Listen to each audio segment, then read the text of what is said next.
அனைவருக்கும் வணக்கம். தெய்வீக பலன்கள் சேனல் சார்பாக தங்களை அன்புடன் வரவேற்கிறோம். இன்றைய காணொளியில் நாம் காண விரும்புவது இந்த சனி மகா பிரதோஷம் தோன்ற யார் காரணம் என்பதை பற்றி இந்த காணொளியில் விரிவாக பார்க்கலாம்.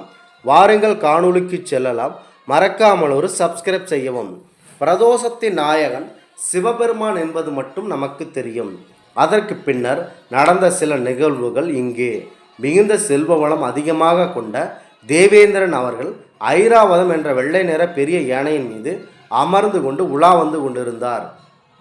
அப்போது அங்கு இருந்த ஒவ்வொரு நபர்களிடமே வாழ்த்து செய்திகள், வரவேற்பு போன்றவற்றை பெற்றுக்கொண்டு அந்த யானையின் மீது வந்து கொண்டிருந்தார். அப்போது அவருக்கு எதிரே துர்வாச முனிவர் அவரும் வந்து கொண்டிருந்தார். துர்வாச முனிவரை பொறுத்தவரை எதற்கு எடுத்தாலும் சாபமிடுவது, உனக்கு இந்த திசை பிடித்து கெட்ட திசை பிடித்து போகும், இந்த மாதிரியான போன்ற சாபங்களை இடுவதில் மிகவும் வல்லவர். அப்போது அவருக்கு எதிரே வந்த துர்வாச முனிவர் தன் கையில் அழகிய பூமாலை ஒன்றை எடுத்து கொண்டு வந்திருந்தார்.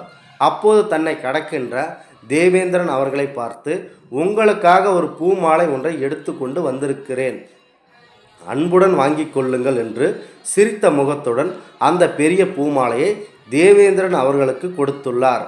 நிறைய பேர் அங்குள்ள நபர்களின் மகிழ்ச்சியை ஏற்றுக்கொண்ட தேவேந்திரன் அவர்கள் துர்வாச முனிவர் கொடுத்த பூமாலையை தன் கழுத்தில் போட்டுக்கொள்ளாமல் அவர் அமர்ந்திருந்த யானையின் தலைப்பகுதியில் வைத்து அவரை கடந்து மெதுவாக சென்றார்.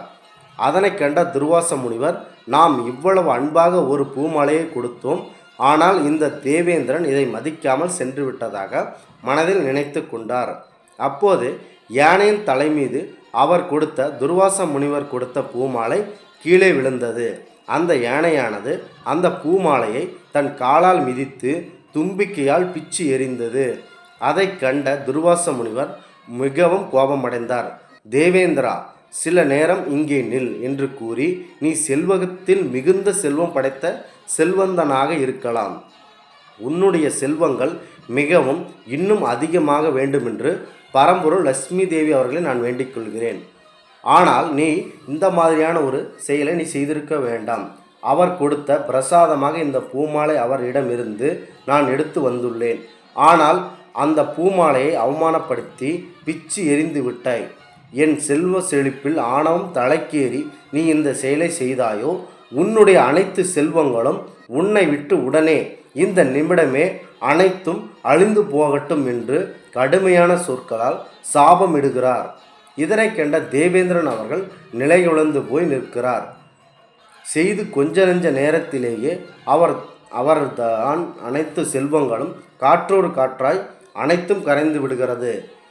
செல்வ வளங்கள் கரைந்ததால் மீண்டும் இந்த செல்வ வளத்தை நம்மிடம் பெறுவதற்காக என்ன செய்ய வேண்டும் என்று தேவர்களும் அசுரர்கள் அவர்களிடம் போய் கேள்வி கேட்கிறார் தேவேந்திரன் அவர்கள்.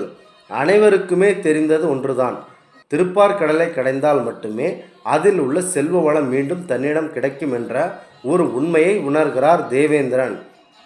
இதனால் அனைத்து தரப்பு தேவர்களையும் அசுரர்களையும் ஆட்களாய் வைத்து கொண்டு சிவபெருமான் அவர்கள் பரம்பொருள் மகாவிஷ்ணு அவர்களிடம் ஒரு அனுமதி பெற்றுக்கொண்டு திருப்பார்கடலை கடைந்த பின்பு தான் தன்னுடைய செல்வ வளம் கிடைக்கும் என்று அதற்கான பணிகளில் ஈடுபடுகிறார்.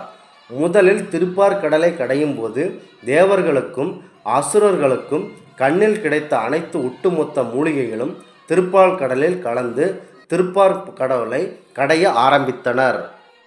பெரிய பாம்பாகிய சிவபெருமானின் மகளாக விளங்கக்கூடிய வாசுகி பாம்பை கயிறாகவும் மந்திர மலையை மத்தாகவும் மாற்றி திருப்பார்கடலில் கொஞ்சம் கொஞ்சமாக கடைய ஆரம்பித்தார்கள். மந்திர மலையானது மத்தாக பயன்படுத்தி கொண்டு சுழற்றும் போது அந்த மத்து போன்ற மந்திரங்களை கடலுக்கு கீழே சென்றது. அப்போது அனைவரும் மிகுந்து பயந்து, என்ன செய்வது இறைவனே, இந்த மாதிரி ஒரு நிகழ்வு நிகழ்ந்துவிட்டது என்று மகாவிஷ்ணு அவர்களிடம் தெரிவிக்கின்றனர். இப்போது பரம்பொருள் மகாவிஷ்ணு அவர்கள் கூர்மாவதாரம் எடுத்து அந்த மந்திர மலையை மேல் நோக்கி தூக்கி நிலைநிறுத்தி மீண்டும் அந்த மலையை கடைவதற்காக உதவி புரிந்தார். இவ்வாறு தான் சனி பிரதோஷம் தோன்றுவதற்கு முக்கிய காரணம். துர்வாச முனிவர் அவர்கள் சாபம் ஆரம்ப கட்டத்தில் இருந்தது. பிரதோஷத்தின் ஒரு முக்கிய நிகழ்வாக இது இருந்துள்ளது என்பதை பற்றி இந்த காணொளியில் விரிவாக விளக்கியுள்ளோம். இந்த ஆன்மீக தகவலை உங்களுக்கு பகிர்ந்தமைக்கு தெய்வீக பலன்கள் சேனல் சார்பாக நாங்கள் மிகுந்த பெருமை கொள்கிறோம். மீண்டும் ஒரு நல்லதொரு காணொளியில் உங்களை சந்திக்கிறோம். நன்றி, வணக்கம்.